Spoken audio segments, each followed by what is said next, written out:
Jayne Peacocke, Club Kilcullen, Conde Kildara. Growing up, the dream was always to play for Kildare, to play in Croke Park, to win All Ireland. Ach, strachel Jayne mar dhégóir, agus chuirsí suas machen.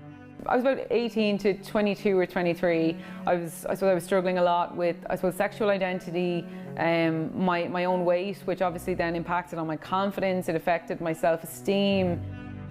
The bigger I got, the more I kind of turned inside myself.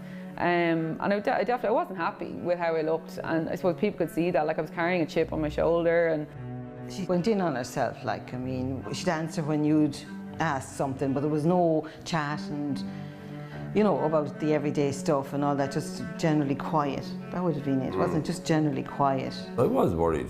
I'm sure any parent would be when she wasn't feeling well. I need another story.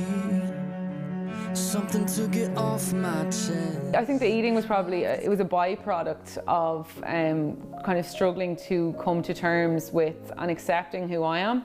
I felt constantly scared, I felt constantly angry that I was letting myself feel this way, and I was just feeling constantly anxious, anxiety, constant and never-ending paranoia and anxiety. You're trying to convince yourself of something that you're never going to convince yourself of, and it's a constant fight with yourself to accept yourself.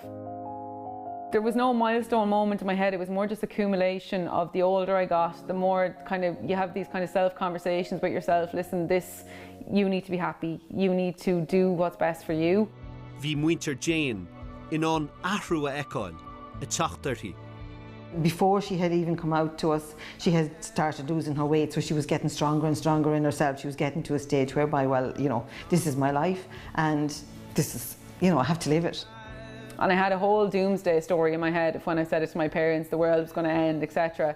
But when I did go home and I said, listen, I think this way, like it was a complete non-event, which is fantastic, and I'm one of the lucky ones. But once you kind of take it off your shoulders, say it to your inner circle, it is like a massive weight that's been lifted off your shoulder. Yeah, I think she blossomed into the girl she is today. She's a great girl, you know, very dependable, great daughter, great pal, you know, and she's great friends, and she's Rebecca, so it's good now. Bhuail Jayne le Rebecca Linn, agus tá siad le chéile ó shin. Sometimes I think I come second to football. That's how much it means to her. Incredibly proud of her. I mean, in everything she does, whether it be football, her job. She doesn't love football, she's in love with football. Yeah. She wants to prove to herself that she could have made it onto a bigger and better team outside club level.